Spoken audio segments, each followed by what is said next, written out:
to lay down our pride,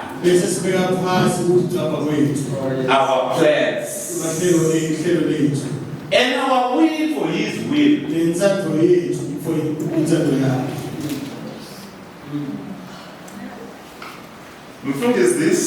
This prayer, Nasiva keyboard, when the keyboard is being very nice, Pastor, this prayer, Lord, your will be done.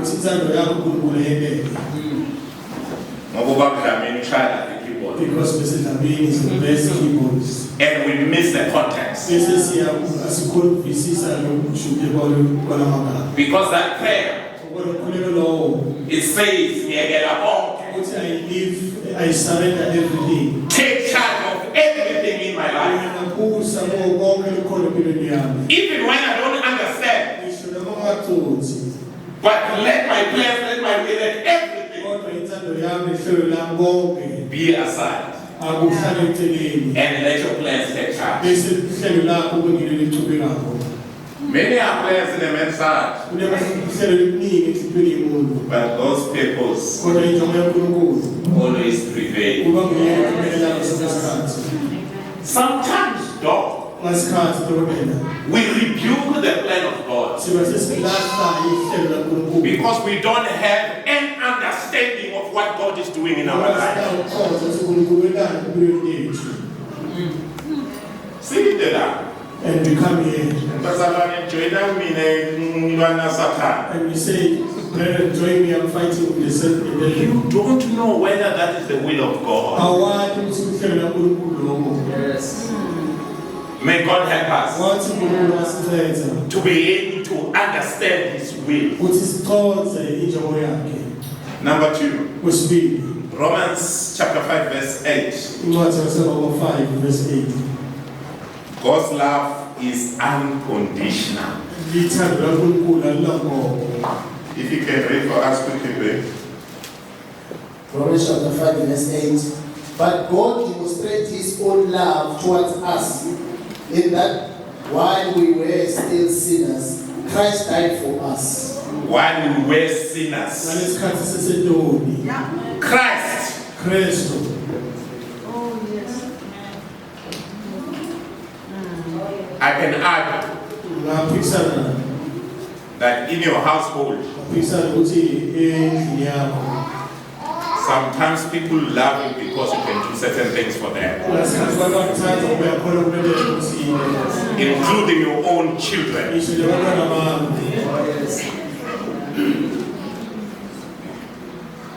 Once you are unable to do certain things, they start to look with another eye. But we do to toggle program. That's why they say you are the man, you are wearing a trouser pattern, or you will go to, or see you These words are said by the same person who loved you. So the question, what happened?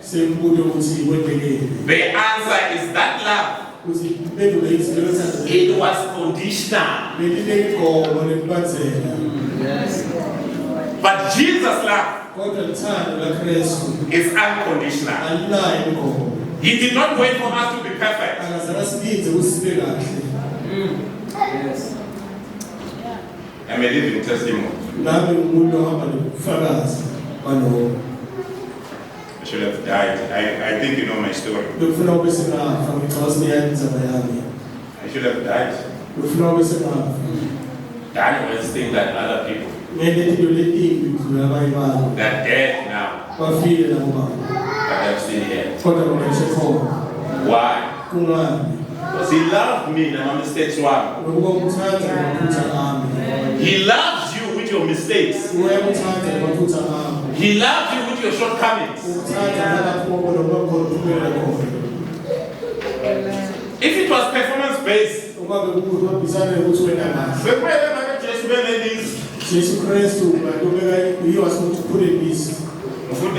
I'm fair. And say I can save the pastor. I'm not going to save Makana. Because when they are. Because the pastor's doing well. But this love of Jesus, but the time that raised it went beyond our mistakes. It went beyond our weaknesses. he said, "Uthanda unjengo He unjalo." says, I love you in that condition as you are. That's why when you come here That's why to serve Him, serve Him like it's the last day.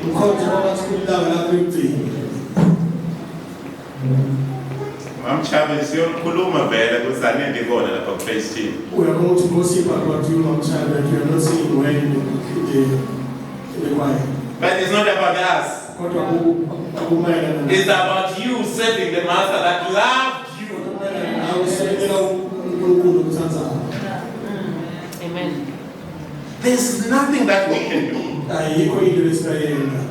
that can qualify or justify the love that He has for us. He did not love us because we were good. He loved us even when we were lost, broken, and rebellious. Parents, they know. When a child becomes rebellious,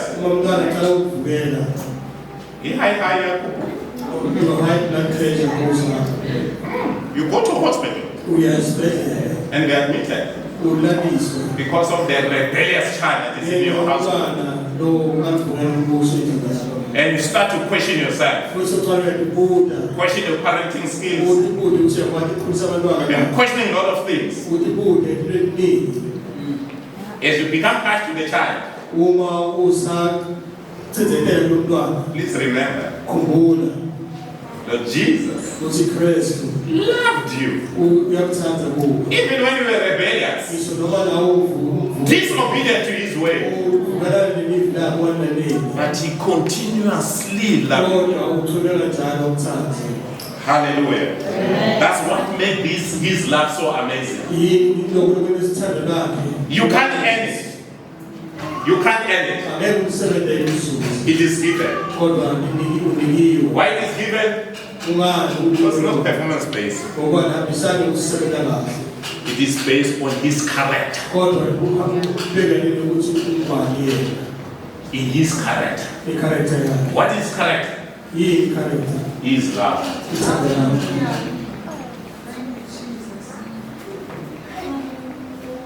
That's His character.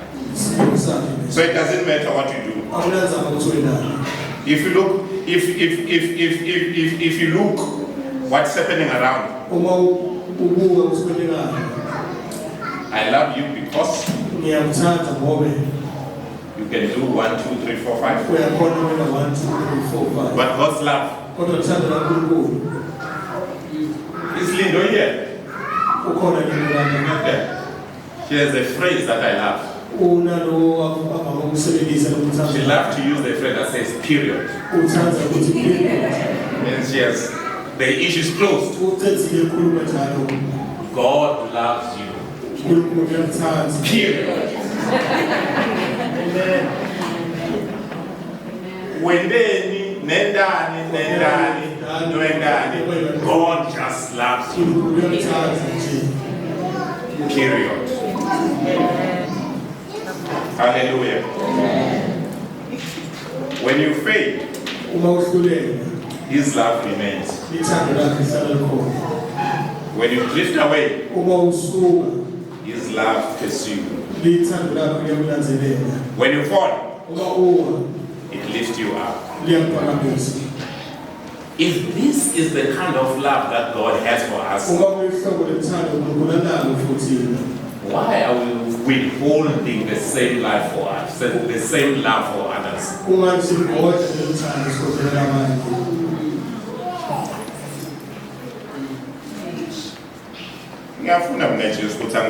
I want Jesus to love me. I want Jesus to forgive me. But I can't forgive a brethren in this building. But I can't forgive a brethren in the place. In this building, the person that you see on a weekly, I don't want to say on daily basis, but I say so I will be misrepresented. That you see on a weekly basis, you can't. awukhona ukuxolela. But you want God to love you. Kodwa ufuna uNkulunkulu You want athande. God to forgive you. Ufuna uNkulunkulu akuxolele. May you reflect on that. Ihlole kuloko. Thirdly, which is the last point. Wesithathu uphuzo egcina. God's love is transformative. Lithando laNkulunkulu liyashintsha liguquka. You can't meet God and remain the same. Angeke uhlale noNkulunkulu njalo ufana. All things pass away, Yonke into kuyadlula. and I am a new creation. Kodwa kunesigaba lesisha. Galatians chapter 2, verse 20. Incwadi yaseGalatiya yesibili, verse 20. Verse 20. I have been crucified with Christ. It is no longer I who lives, but Christ lives in me. And the life which I know lives in the flesh, I live by faith in the Son of God who loved me and gave himself for me. I have been crucified with Christ. I no longer live, Crucified Kristu wamsabili. but Christ lives in me. Kodwa Kristu uphila phakathi kwami. If Christ is love, Uma Kristu alithanda, why we are not seeing love? kungani singaboni uthando? If Christ lives in me, Uma Kristu aphila phakathi kwami. the other time we spoke about Paul. Ngalesi sikhathi sikhuluma Pawulo. Horrible heart, Anenhlityo lembi. wanted to destroy the body of Christ. Afuna ukubhubhisa umzimba waKristu. Up until one time Kwaze kwafika isikhathi that he had an encounter. lapho waxhumana khona. And the encounter transformed him. Lokuxhumana kwakhe naKristu kwamshintsha. And then he lived and died for Christ. Wabe soyaphila wafela Kristu. Oh, yes. I'm not saying go and die, Angisho ukuthi akuyofa. but I challenge you to live for Christ. Kodwa ngithi aphila uphile Kristu. And I challenge certain things in you to die. Ngithi lelinye into kuwe alife. It cannot be correct, Brother Lord, Angeke ube kahle. that when you are angry, Uthi wena ukwatile. you remind us Uyasikhumbuza who you are quiet. ukuthi wena inkinga.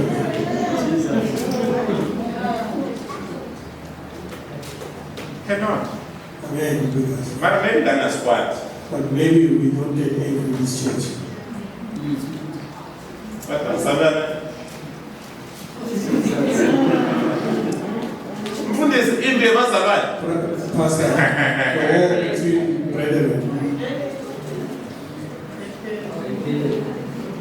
And we come here and worship at the back. This is here, this is Mrs. W. And raise our hands and say you are holy. Speaking in tongues.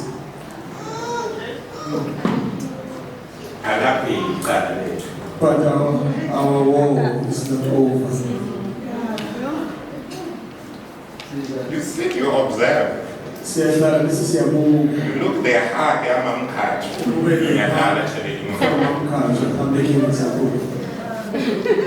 Against the heart and somebody else. Against a hug from somebody else. You see difference. Bese uyabona lokudlula.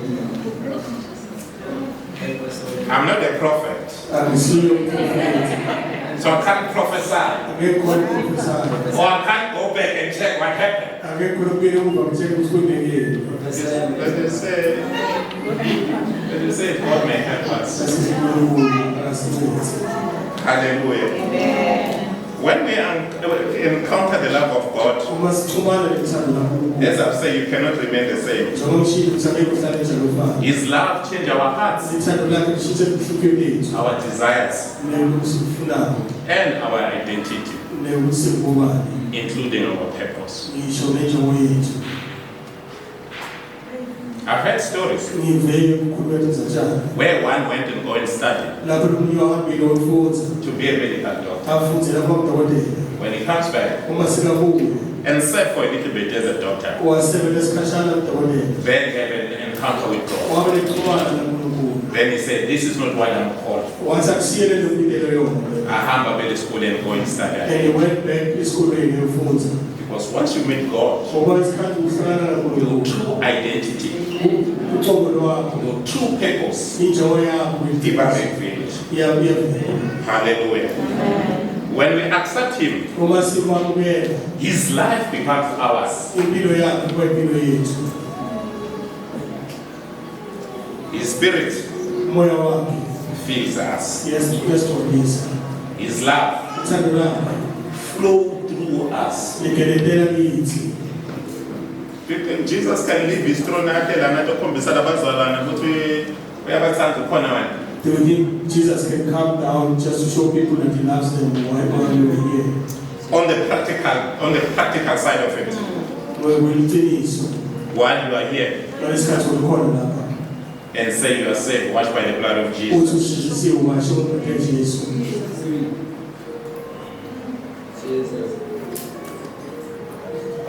There has to be transformation.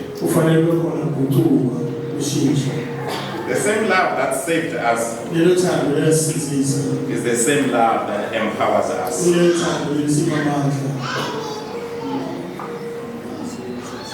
You know that people who are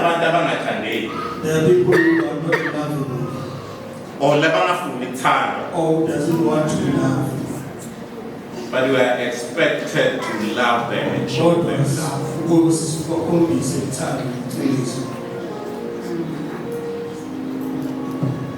The problem with the issue of love is not how many verses you quote.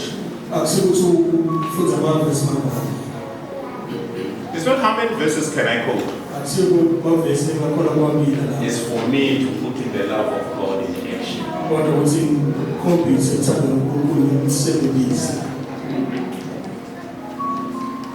I don't really agree with the people who are in taverns, who are saying they are better than me. I'm going to heaven. That's the starting point. So the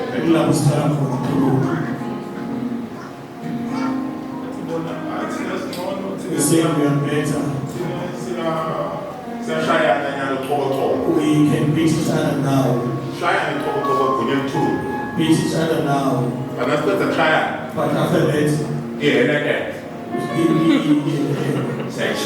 we share and the fight is over.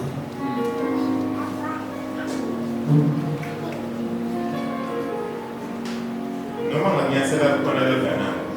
matter how hard it can cause a pain to, you must find a way to come together. Find a story there, which is command for it to be civil. Bombs. But no one. For it. The same love that God loved you. Jesus. I've never been one to Babylon in my team. It won't be okay for us to hold grudges against each other. Yeah. Lapa. Because I don't say Ghana speech in the soul. From Ghana speech, 260 kilometers per hour. So as the team will go rushing to him. If I'm around you, I must find a way to say, my brother, let's listen together. Is the two of us going to heaven? Is the two of us expected to join the heavenly places?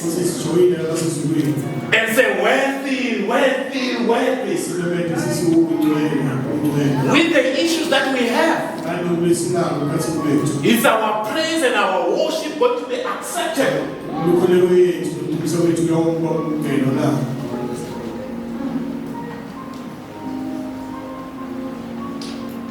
May I challenge you? When in some instances when I speak to Lindo as well, I think in our social media page we start trying to say after the preaching we'll ask you a question, how do you put what you have learned into action? How do you practicalize it? City must get a bush by social media way to Facebook city who very giant to We need to find a ways to practicalize what you are taught on the daily basis. In terms of the 3 scriptures that I've quoted, number 1, we need to respond to His love. Salvation is not automatic. You must hear the word. You must respond to the word. What's it, Dr. Mkachwa? Who's Dr. Mkachwa is preaching? Does not automatically mean Zamanai is part of the kingdom. Zama is going to the kingdom. She needs to hear the word and penetrate her heart. She must accept it as a personal Savior, the Lord Jesus.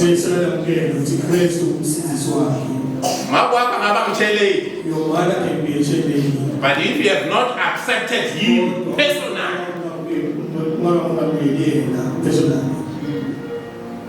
He loved you so much that He gave His precious Son in exchange with you. Hallelujah. Second, we need to live in the light of His love. Let the love guide your choices, your relationship, and your attitude.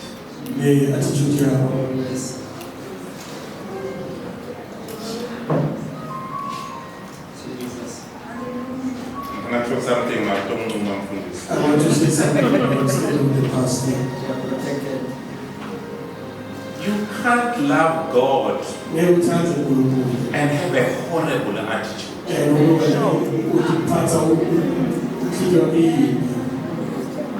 Every time that's not coming down. Every time we want to talk to you,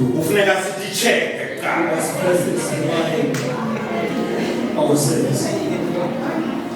Because ngite kuwe ngihamba 60 kilometers per hour.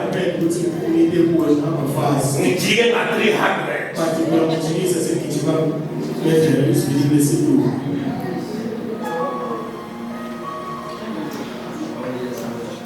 Yeah. We pretend. But your workplace tells us.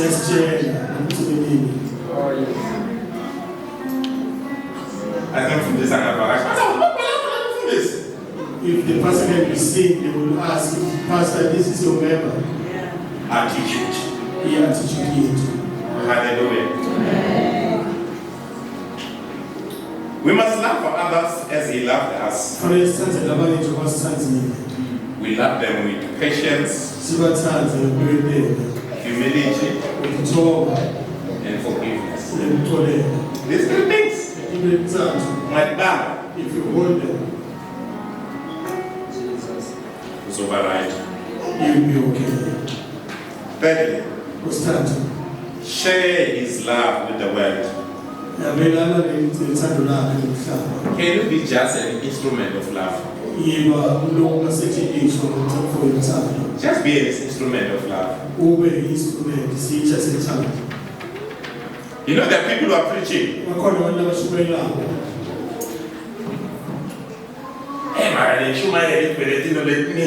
They're preaching for a lot of issues. The tone, the attitude, and everything.